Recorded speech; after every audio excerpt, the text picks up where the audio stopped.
Welcome. Yeah, ẹ káàárọ̀, ẹ káàsán, ẹ káalẹ́ níbikíbi gbogbo tẹ́ bá ti ń gbọ́ mi. Orúkọ mi ò yí padà. Alhaji Kamarudeen Ayinde Abiodun Onílé Ńlá, popularly known as Abiodun Worldwide. Ṣé dáadáa mo bá yín? Mo kàn fẹ́ sọ ọ̀rọ̀ kékeré kan ni, mi ò fẹ́ kọ́rọ̀ yín pọ̀ jù. Mo rán fídíò kan tí wọ́n kàn send sí mi, táwọn èèyàn send lóríṣiríṣi náà kàn táàgì mi lórí nǹkan tí brọ́dà mi Tanilọ́lọ́run àtàwọn oníṣẹ̀ṣe kan bẹ́ẹ̀ tí mi ò ní tẹ́ àbáwọn Tanilọ́lọ́run gangan fẹ́ bá sọ̀rọ̀ tó ṣe fún ọba Olúwo tó bá pọ̀ ṣe fọba àgbòmí ni ó ṣe kí n mọ̀ tiẹ̀ sọ pé mo fẹ́ sọ pa ẹ̀ ṣùgbọ́n fún bóyá ṣe mọ̀ pé ọmọ bíbí ìlú Ìwó ni mí ká lè fẹ́ràn ìlú ẹni ara ìgbàgbọ́ ló wà ó tọ́ súnà. Ṣé rí kò yẹ kí n sọ̀rọ̀ mi ò tiẹ̀ fẹ́ sọ̀rọ̀ torí mo rí pé tàbá ní ká dúkọ̀ ká dijú sọ̀kò òkú àlọ́ bẹ́ẹ̀ tí kò yẹ kó bà torí mo láwọn kan ní oníṣẹ̀ṣe yẹn tí wọ́n jẹun tó dáa mi ò dẹ̀ fẹ́ kíkan ó gbé mi gún kan ó máa fi fọ́ lẹ́rẹ́ tí máa fi ń wò àti pé mo rí pé mo máa ń wòran pé kí n kò tó fẹ́ ṣẹlẹ̀ bọ́dà mi Tanilọ́lọ́run gẹ́gẹ́ bó ṣe mọ̀ mí mo tó fẹ́ fún ẹ nímọ̀ràn báyìí láti ẹ̀bẹ̀rẹ̀ jẹ́ kó gbọ́ mi dáadáa má kó ṣe ṣe kó tó jáde kó tó bú mi mi ò ní sọ̀rọ̀ rántí mo fún ẹ nímọ̀ràn nígbà yẹn last ẹ tó gbẹ ẹ̀mọ̀ mo fún ẹ nímọ̀ràn last pé kó jáde kó tender apology ó tó kọ̀ kó ju bí ọ̀sẹ̀ kan lọ orí nǹkan tó ṣẹlẹ̀ wọ́n ti rán mi sí ẹ báyìí pàtó jíṣẹ́ sórí fídíò tó ṣe fún Olúwo fídíò yẹn dùn mí púpọ̀ mo fẹ́ kí o kàn má kíní kan Tanilọ́lọ́run àti gbogbo ẹ̀yin tí ẹ̀ ń jáde tẹ̀ ń bọ́ Olúwo mo rò pé ẹ gbọ́ fídíò kan tí ọba Solomon ṣe mo ní fídíò yẹn lọ́wọ́ mo wá expect kẹ́ jáde kẹ́ fọba Solomon lésì ẹ rí fún lésì ọba Solomon bá yín sọ̀rọ̀ nu inú fídíò yẹn jẹ́ kí n wò bóyá mo lè rí tí ọba Solomon sọ fún yín wípé ẹ jẹ́ kí n play fídíò akẹgbọ́.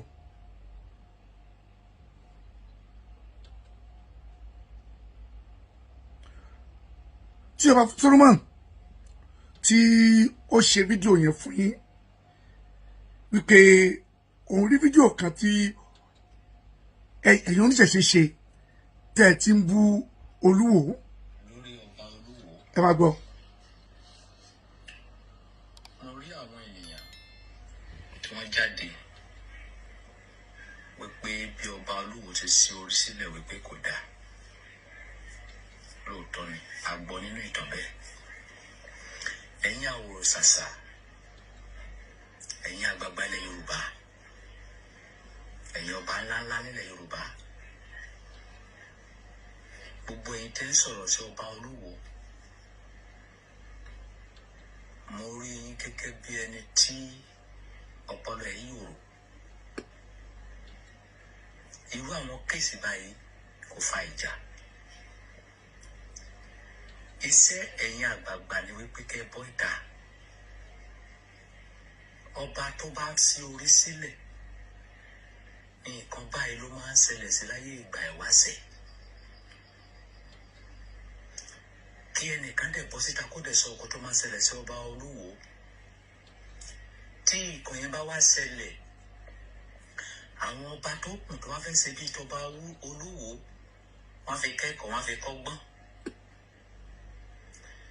tí ò bá wá ṣẹlẹ̀ a jẹ́ wípé irọ́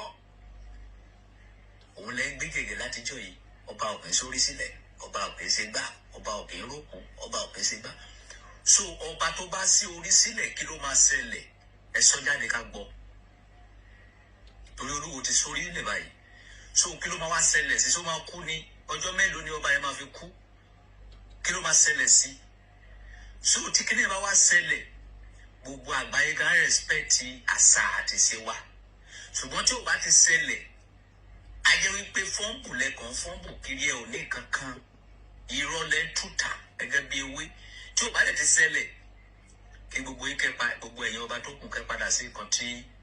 ọba olúwo ń ṣe kẹ́ bẹ̀rẹ̀ sí ṣe. So à ń dúró de yín ẹ̀yin àwòrán ṣàṣà ilẹ̀ Yorùbá ẹni ọba ò kì í sí orí sílẹ̀ ọba tó bá sórí sílẹ̀ kí ló máa ṣẹlẹ̀ sí afẹ́ mọ́ ọjọ́ mélòó ni kí ni máa fi ṣẹlẹ̀ sí ká lè confam bóyá lóòótọ́ ni bóyá irọ́ ẹ má máa tàn wá mọ́ generation tí a wà yìí kì í ṣe generation táwọn máa believe lórí irọ́ nǹkan tó exist nǹkan tó bá exist ni ká máa sọ ó pẹ́ tẹ́tí ń tàn wá I hate rubbish okay ọba lówó ti sórí sílẹ̀ nísìn ẹ̀yin àwòrán ṣàṣà ẹ̀bọ́ ìta ẹ sọ pé nǹkan báyìí ló máa ṣẹlẹ̀ sọba tó bá sórí sílẹ̀ ọ̀sẹ̀ bí ọba kan máa ti sórí sílẹ̀ lọ́jọ́ kìíní àná àmọ́ nǹkan tó ṣẹlẹ̀ sí ó máa ní nǹkan tó ṣẹlẹ̀ sí ọba tó kọ́kọ́ sí orí sílẹ̀ lọ́jọ́ kìíní àná òye ẹ̀yin àwòrán ṣàṣà ẹ̀bọ́ ìta kẹ́ ẹ sọ nǹkan tó máa ṣẹlẹ̀ fún wa sí ọba olúwo tó sí orí sílẹ̀ yìí nísìn tí ẹ ò bá rí sọ ojú ti gbogbo yín pọ̀. Thank you so much Ọba Solomon. Gbogbo ẹ̀yin oníṣẹ̀ṣe challenge nìyẹn ó ṣe é ṣe kẹ́ ẹ mọ́ rí fídíò yìí bẹ́ẹ̀ mo pẹ́ máa rí ẹ dákẹ́ bẹ́ẹ̀ ni pẹ́ rí brother mi tọrọ lọ́hùn àti gbogbo ẹ̀yin oníṣẹ̀ṣe ẹ ti gbọ́ ọ̀rọ̀ lẹ́nu ọba àgbáyé ọba King Solomon nǹkan tó sọ fún yín olúwo ti ṣí orí sílẹ̀ olúwo ti ti mákàdé olúwo ti padà sí palace gbogbo òlú ló welcome olúwo padà olúwo ti jókòó lórí àpèrè ọba olúwo ti gbé adé tẹ́ǹpẹ́ ládé ìṣẹ̀ǹbáyé tí gbogbo ẹ̀ ti jẹ́ bàbá irọ́ kò sí nǹkan tó ń jáde ìṣẹ̀ǹbáyé mọ́ ẹ gbàgbé adé ìṣẹ̀ǹbáyé wèrè wo kò sáré ìṣẹ̀ǹbáyé kankan mọ́ gbogbo àwọn àgbà Yorùbá òde òní adé tí wọ́n ń lò adé gold tán ẹlòmíín adé 3 million tó ń gbé sórí àga ìṣẹ̀ǹbáyé wọ́n ti fi dáná ọdún kò sí nǹkan tó jága gbogbo àga táwọn bá ń lò lẹ́nìí ẹ lọ wo gbogbo palace àga tó bá ń jókòó sí lẹ́nìí àwọn àga import ni láti Saudi láti Cairo láti Egypt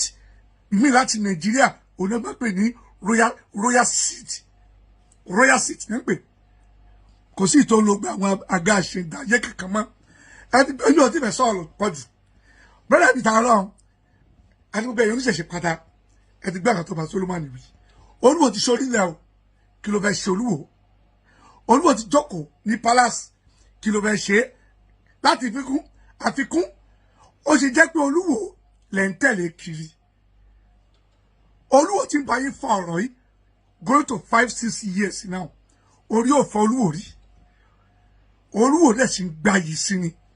àsìkò ọba Abdulrasheed Tẹ́lúwàn olúwo tí ọ̀fi wo orúkọ ìwọ wá gbòòrò ó tẹ̀mọ́lẹ̀ sí gbogbo wo the first ọba tí ọba Saudi welcome torí pé ó ń gbé ẹ̀sìn tó mọ̀ ṣe ya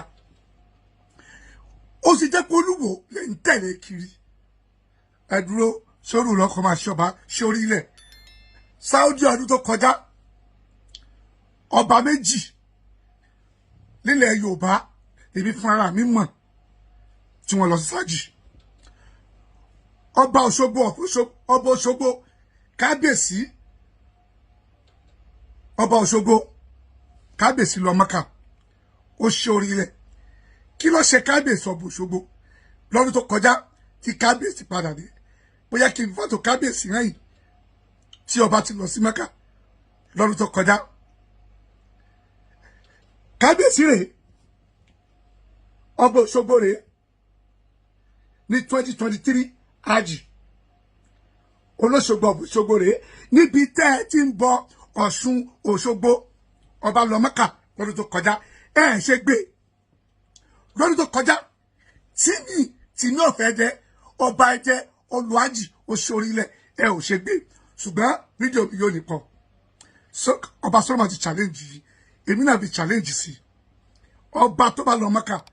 ọdún mélòó oṣù mélòó ìgbà olú máa kú kí ló dé tó ṣàfitì ìyọ olúwo ní òòṣà kan ló fòun jọba wáì tó ṣàfitì ìyọ ẹ má bù mí wọ́n challenge ìkẹ́tí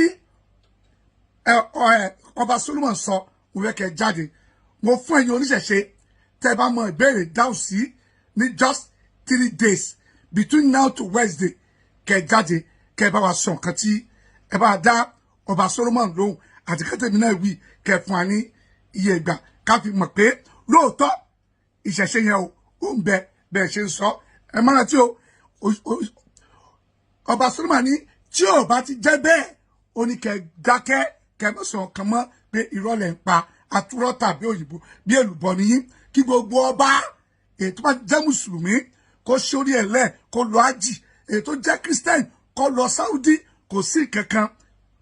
èmi kọ́ sọ ọba Solomon sọ bẹ́ẹ̀ níjọ́ Wednesday or Thursday lágbára Ọlọ́run màá wá in a full video ẹ̀yin tèmi tá gbọ́ fídíò ẹ follow page mi níjọ́ Thursday ẹ pàdé mi ní 8 o'clock Nigeria time lálẹ́ lórí ọ̀rọ̀ ìṣẹ̀ṣe àtọ̀bà ọba Olúwo àwa tó gbogbo ẹ̀ láàrin 2 hours àmà sọ kó tó dìgbà yẹn ire o.